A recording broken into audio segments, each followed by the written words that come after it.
Selamat pagi Pak Agus Pamitran. Di video kali ini, saya Antoni Sregam Pratama dengan MPM 2406403684 ingin mempresentasikan hasil tugas saya, yaitu tugas perbedaan kalor, yaitu dengan menganalisis perbedaan kalor pada cooling tower.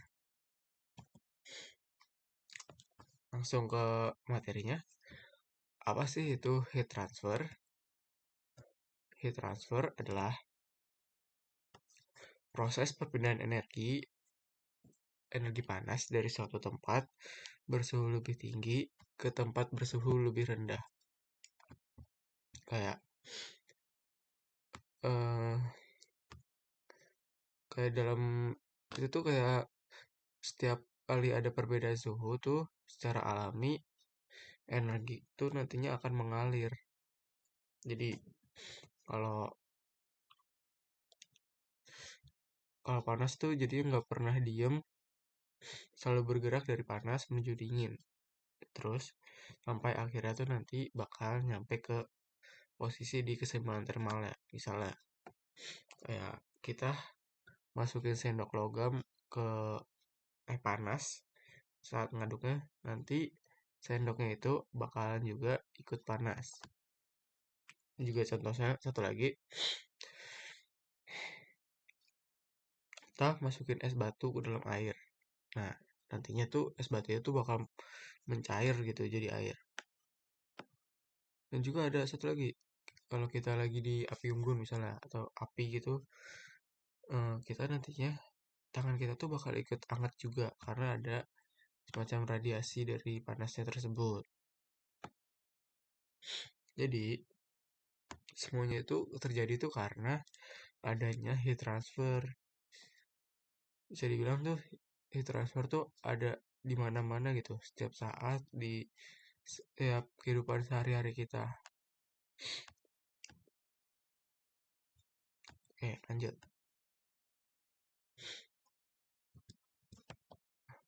Jenis-jenis heat transfer.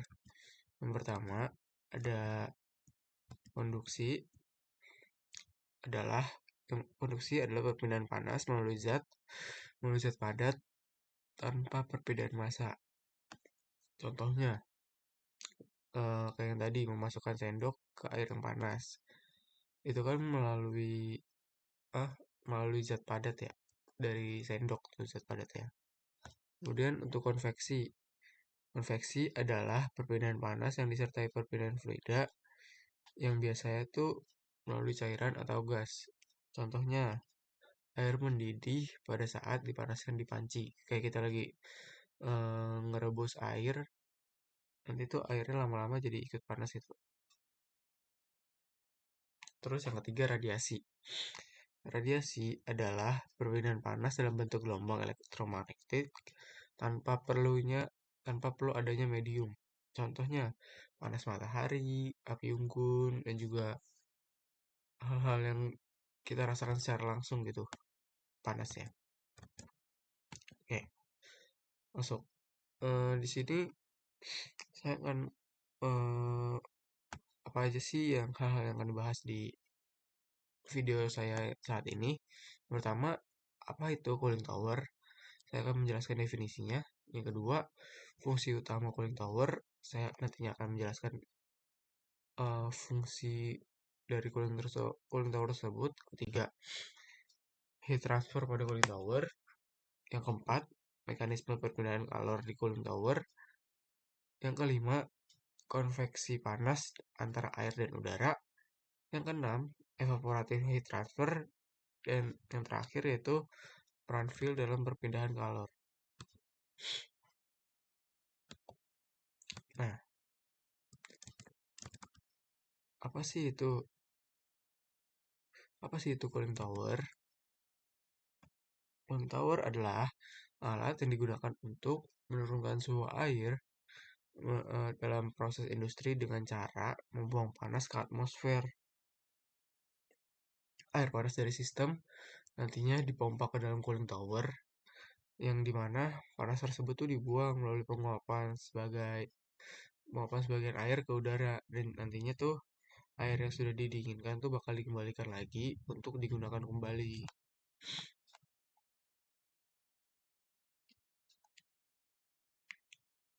Terus, fungsi utama cooling tower. Yang pertama, membuang panas dari sistem pendingin mesin atau proses produksi. Yang kedua, menjaga suhu optimal mesin agar tidak overheating. Yang ketiga, menghemat konsumsi air dan energi dengan sistem daur ulang. Yang keempat, memperpanjang panjang umur peralatan industri. Oke, di sini ada gambar cooling tower ya. Di sini saya akan ada kayak tahapan-tahapannya. Yang pertama, hot water inlet, yaitu air panasnya bakal masuk ke dalam alat tersebut. Eh, dari sini nih, yang sisi kiri atas ini nih, yang ada tulisan hot water inlet. Di sini tuh air panas dari sistem industri masuk ke dalam cooling towernya. Air ini tuh biasanya berasal dari kondensor turbin atau chiller, mesin atau heat exchanger lain yang sebelumnya menyerap panas dari proses kerja. Dan karena udah bawa panas, temperaturnya tuh cukup tinggi lah. Bisa sekitar 40 sampai 50 derajat Celcius. Heeh. Terus kalau air ini langsung digunain lagi tanpa didinginin, panasnya tuh bakal numpuk gitu di sistem. Nantinya mesinnya tuh bisa overheat dan efisiensinya tuh bakal turun. Jadi air panas tersebut tuh harus didinginin dulu sebelum dipakai lagi. Jadi di titik ini kita bisa bilang bahwa air membawa energi panas yang nantinya harus dibuang ke atmosfer. Terus selanjutnya ke water distribution nozzle atau ke nozzle penyemprot. Nah, setelah masuk, air panas tuh nggak langsung jatuh gitu. Air panas tuh bakal ngelewatin water distribution dulu. Di bagian ini tuh air bakal dipecah jadi butiran-butiran kecil seperti hujan. Kayak spray gitu lah. Tujuannya tuh biar memperbesar luas permukaan air. Prinsipnya tuh kayak makin besar luas kontak antara air dan udara, semakin cepat panas bisa berpindah. Kalau air dibiarin ngalir sebagai satu aliran besar, nantinya cuma permukaan luarnya aja yang bakal bersentuhan dengan udara. Tapi kalau dipecah sama jadi kecil-kecil gitu, hampir seluruh air tuh jadi kontak langsung dengan udara. Nah, inilah yang bikin jadi proses pendinginan tuh jadi lebih efektif. Terus selanjutnya ke tahap ketiga, yaitu cooling field. Itu yang paling penting nih. Setelah disemprot, nantinya tuh air bakal jatuh ke bagian tengah yang disebut cooling field. Bagian ini tuh adalah inti dari cooling towernya. Karena di sini tuh proses perbedaan kalor yang paling besar terjadi.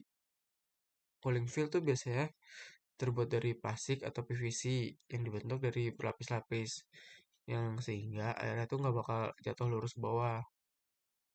Kalau lewat field ini tuh alirannya nanti bakal dipecah, dibelokin, berlambat, ya gitu deh. Terus airnya tuh bakal nyebar jadi lapisan tipis atau film yang bakal nempel di permukaan filnya. Karena alirannya diperlambat, waktu kontaknya tuh waktu kontak sama antara air dan udara itu jadi lebih lama. Nah, itu bakal ngebuat luas permukaannya tuh jadi jauh lebih besar juga. Akibatnya, panas jadi lebih mudah keluar dari air. Nah, kayak selanjutnya ke bagian keempat, air suction atau udara masuk. Eh, ini nih bisa dilihat dari yang ini nih, bagian bawah situ tuh, samping kanan dan kirinya. Nah, ini kan karena tipe cooling towernya forced draft. Jadi tuh udara itu nggak naik sendiri, tapi didorong juga sama fan yang ada di bawah. Ini fan-nya itu ciptain aliran udara yang terus-menerus masuk dari bawah lalu bergerak ke atas fill. Udara luar di temperaturnya lebih rendah dari air panas, sehingga nantinya secara alami akan menyerap panas dari air. Dengan adanya fan, aliran udara menjadi lebih cepat dan turbulent sehingga koefisiensi konveksi meningkat. Artinya, perpindahan panas akan jadi lebih besar. Nah, semakin cepat udara bergerak, semakin banyak panas yang bakal bisa dibawa pergi gitu. Nah, selanjutnya kita ke proses kelima yaitu kontak air dan udara atau perpindahan kalor. Ketika air panas turun dari atas dan udara dingin naik dari bawah, keduanya itu bakal ketemu di area fill. Nah, di sini nih, di bagian yang hijau ini. Nah, di sinilah dua mekanisme perpindahan kalor tuh bakal terjadi sekaligus. Yang pertama, konveksi. Karena suhu air lebih tinggi daripada udara, panas mengalir dari air ke udara. Udara menjadi lebih hangat, sementara air mulai mendingin. Kedua adalah evaporasi. Ini tuh justru yang paling dominan nih. Jadi kayak sebagian kecil air tuh bakal menguap menjadi uap air. Untuk bisa menguap, air butuh energi yang sangat besar yang disebut kalor laten. Energi ini tuh diambil dari air itu sendiri. Akibatnya, temperatur tuh yang tersisa turun cukup drastis. Secara sederhananya tuh kayak saat air menguap, dia tuh mencuri panas dari air di sekitarnya gitu. Itulah yang bikin pendinginan evaporatif tuh sangat efektif. Bahkan sebagian besar pendinginan di cooling tower tuh dari proses ini, proses evaporatif, nggak cuma dari konveksi biasa. Nah, lanjutnya ke drift eliminators. Di sini tuh berperan komponen itu berperan tuh buat tugasnya nangkap tetesan air yang nggak ikut terbuang. Kalau air ikut keluar tuh nantinya bakal jadi pemborosan air gitu. Dan juga bisa nyebabin korosi atau enggak gangguan lah buat lingkungan sekitar. Jadi drift eliminator tuh buat mastiin yang keluar tuh cuma udara panas dan juga uap air, bukan yang air cair. Nah, kita ke bagian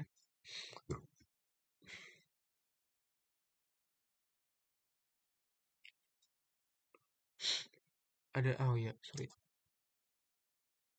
Ini ada bagian fan unit. Nah, itu kipasnya. Ini tadi dibilang kayak ngasih udara dari bawah untuk mendinginkan juga.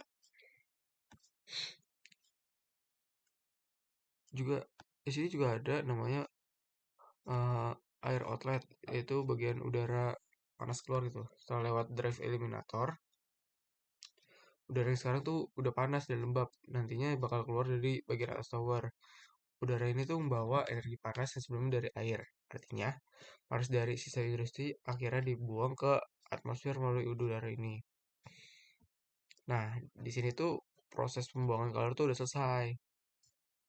Tapi selanjutnya bakal ada di terakhir nih bagian cold water basin atau air dingin terkumpul. Nah, air yang udah kehilangan panas tadi bakal jatuh ke bawah dan kekumpul di cold water basin. Nih bawah sini nih, yang biru. Nah, temperaturnya itu sekarang jauh lebih rendah dari banding yang awal masuk tadi. Nah, air ini tuh yang bakal dipompa kembali ke sistem buat nyerap panas lagi dari proses industri. Siklus ini tuh bakal diulang terus-menerus secara sirkulasi. Jadi, air yang sama tuh bakal dipakai berulang kali karena hanya panas saja yang dibuang ke udara. Jadi, secara keseluruhan, cooling tower itu kerjanya dengan cara menyemprotkan air panas dari atas, lalu mempertemukannya dengan udara dingin yang dipaksa masuk dari bawah, lalu memanfaatkan konveksi dan terutama evaporasi untuk membuang panas ke atmosfer. Dan juga ada yang namanya fill buat memperbesar area kontaknya. Ini juga ada fan atau kipas buat mempercepat aliran udara dan juga ada basin untuk menampung air yang sudah dingin. Nah, dengan kombinasi semua proses ini, cooling tower tuh bisa ngedinginin air secara efisien tanpa bantuan refrigeran dan cuma menggunakan udara dan penguapan alami gitu. Nah, sebenarnya di cooling tower tuh ada apa ya, perbedaan panas dan antara air dan udara tuh terjadi bisa melalui kayak mekanisme konveksi, yaitu ada dua gitu. Nah, itu kita bakal bahas mekanisme perpindahan kalori di cooling tower. Pertama, ada konveksi alami dan konveksi paksa. Konveksi alami yaitu penyebab gerakannya itu perbedaan densitas udara akibat beda temperatur. Apa sih yang terjadi di situ? Kayak udara panasnya tuh menjadi udara panas yang lebih ringan tuh bakal naik, udara panas yang lebih dingin tuh atau lebih berat tuh bakal turun. Nah, nantinya tuh bakal terbentuk sirkulasi alami. Kalau di cooling tower, bisa tuh terjadi tanpa fan. Nah, tapi alirannya tuh bakal lambat lah kan karena nggak pakai fan ya. Terus yang ketiga tuh perpindahan panasnya terbatas. Nah, yang kedua, kalau perpindahan paksa,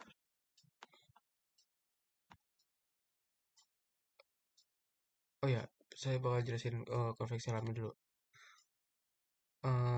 Gerakannya tuh murni terjadi karena perbedaan densitas akibat perbedaan suhu gitu. Ketika udara di cooling tower sentuhan dengan air panas, udara tersebut ikut panas. Nah, udara yang panas tuh memiliki massa jenis lebih kecil sehingga lebih ringan dan naik ke atas. Ketika udara panas naik ke atas, udara luar yang lebih dingin dan lebih berat otomatis masuk menggantikannya. Sirkulasi alami inilah yang bikin membawa panas keluar dari sistem. Tapi karena cuma ngandelin gaya apung alami, kecepatan udara itu relatif rendah, itu lambat. Akibatnya laju perpindahan tuh jadi terbatas gitu, nggak cepet-cepet banget. Konveksi alami itu biasanya ngebantu cuma pas proses awal aja, tapi nggak cukup kuat buat dinginin air dalam jumlah besar gitu ya, juga secara cepat. Nah, kalau konveksi paksa, udara itu digerakin pakai kipas atau fan.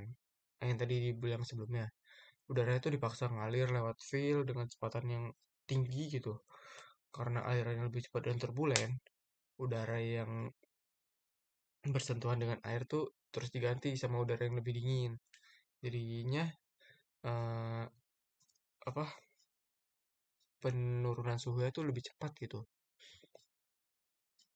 Jadi kayak peningkatan nah, kalau secara fisika tuh peningkatan kecepatan aliran udara tuh bakal ningkatin koefisien konveksi sehingga laju perpindahan kalorinya juga meningkat gitu. Itulah sebabnya kenapa cooling tower modern tuh lebih banyak yang gunain fan karena lebih efektif dan lebih cepat. Nah, tuh ya lanjut. Selanjutnya tuh evaporative heat transfer. Apa sih itu evaporative heat transfer? Perpindahan panas akibat sebagian air berubah dari fase cair menjadi fase uap.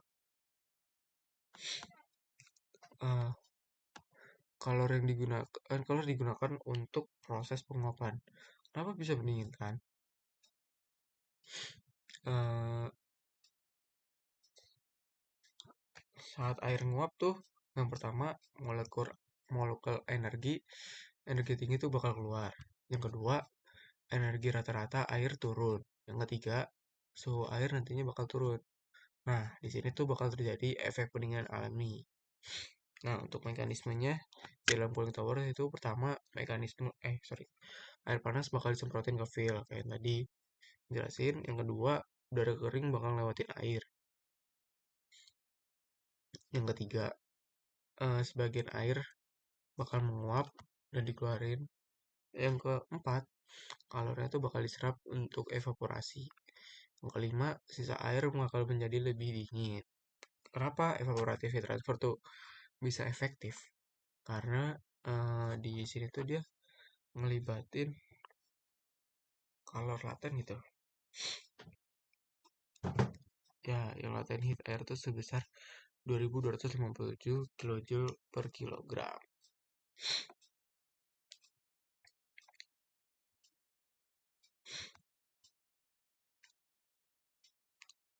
Nah, artinya itu kayak ketika beberapa molekul air tuh menguap, mereka tuh dibawa pergi energi panas dari air yang tersisanya. Akibatnya, rata-rata molekul air yang tertinggal itu menurun sehingga temperatur air turunnya itu secara signifikan. Nah, ini tuh alasan kenapa evaporasi tuh efektif banget buat pendinginan.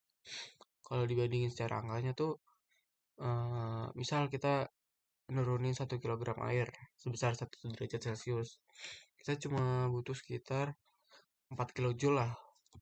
Tapi untuk menguapkan 1 kilogram air, dibutuhkan lebih dari 2000 kilojoule. Jadi, energi yang dibawa saat penguapan ratusan kali lebih besar. Artinya, menguapkan sedikit air saja sudah cukup untuk membuat panas dalam jumlah besar.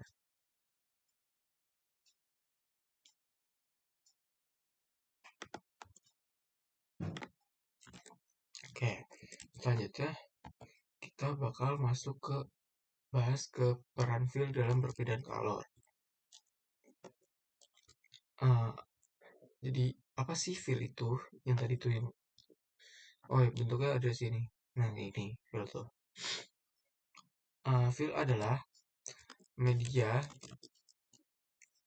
media di dalam cooling tower yang berfungsi sebagai tempat utama perpindahan panas antara air dan udara atau zona utama heat and mass transfer. Fil tuh fungsinya apa sih? Yang pertama, memperbesar eh, permukaan air. Yang kedua, memperlama waktu kontak. Yang ketiga, memperlambat aliran air. Yang keempat, meningkatkan turbulensi. Nah, fungsi utamanya yaitu meningkatkan efisiensi pendinginan. Di dalam fil itu ada apa ini sih? Yang pertama, air nyebar jadi film tipis. Yang kedua, udara ngalir lewat air. Yang ketiga, terjadi konveksi panas. Yang keempat, terjadi evaporasi air. Terus, oh sorry, yang pertama tuh konveksi. Tadi karena suhu air lebih tinggi daripada suhu udara, kalau sensibel tuh berpindah dari air ke udara. Udara tuh jadi lebih hangat, sedangkan air kehilangan sebagian panasnya sehingga temperaturnya menurun. Kedua, evaporasi. Sebagian kecil air akan menguap ke udara. Proses ini tuh ngebutuhin energi yang sangat besar, yang disebut kalor laten penguapan. Energi tersebut bakal diambil dari air itu sendiri, sehingga sisa air menjadi jauh lebih dingin. Proses evaporasi ini tuh justru memberikan kontribusi pendinginan paling besar dibandingkan konveksi. Nah, Phil tuh ngebantu kedua proses ini tuh dengan cara menyediakan permukaan kontak yang luas, memperlama untuk interaksi, serta menciptakan aliran turbulen yang meningkatkan laju perpindahan panas dan massa. Uh, Peran pada konveksi. Yang pertama, loss kontak menjadi meningkat. Yang kedua, koefisien konveksi meningkat. Yang ketiga, pada sensibel cepat berpindah. Nah, efeknya tuh air bakal jadi cepat lebih mendingin. Kemudian peran pada evaporasi, yang pertama air tipis jadi lebih menguap.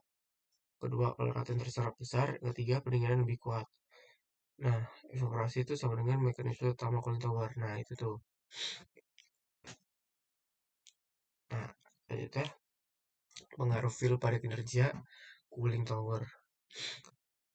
Fungsi fill tuh bener-bener nentuin performa keseluruhan cooling tower. Kalau nggak ada fill, pendinginan bakal terjadi secara lambat karena loss kontaknya tuh kecil tuh. Jadi dan juga waktu interaksinya bakal jadi lambat. Nah, akibatnya tuh suhu air yang keluar tuh bakal masih tinggi dan juga efisiensi sistemnya tuh jadi rendah gitu. Nah, sebaliknya, kalau feel tuh dirancang dengan bagus, baik, loss pemasukannya tuh bakal meningkat berkali-kali lipat. Dan juga proses konveksinya tuh bakal jadi lebih cepat. Nah, dan juga evaporasi yang terjadi tuh bakal lebih intens. Nah, hal ini tuh yang membuat pelepasan panas tuh jadi lebih besar dan juga suhu air yang keluar tuh jadi lebih rendah gitu. Nah, cara praktis tuh fill ini tuh memungkinkan cooling tower menjadi bekerja lebih efisien dengan cara ukuran kurang mengurangi ukuran menara yang dibutuhin dan juga menghemat energi operasi. Nah, karena itu fill tuh sering dianggap jadi sebagai komponen paling penting di dalam cooling tower.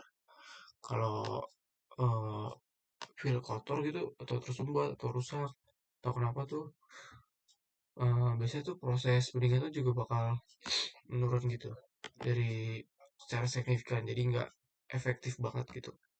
Nah, tuh sekian eh, penjelasan dari saya, terima kasih. Kurang lebih yang mohon maaf. Assalamualaikum warahmatullahi wabarakatuh.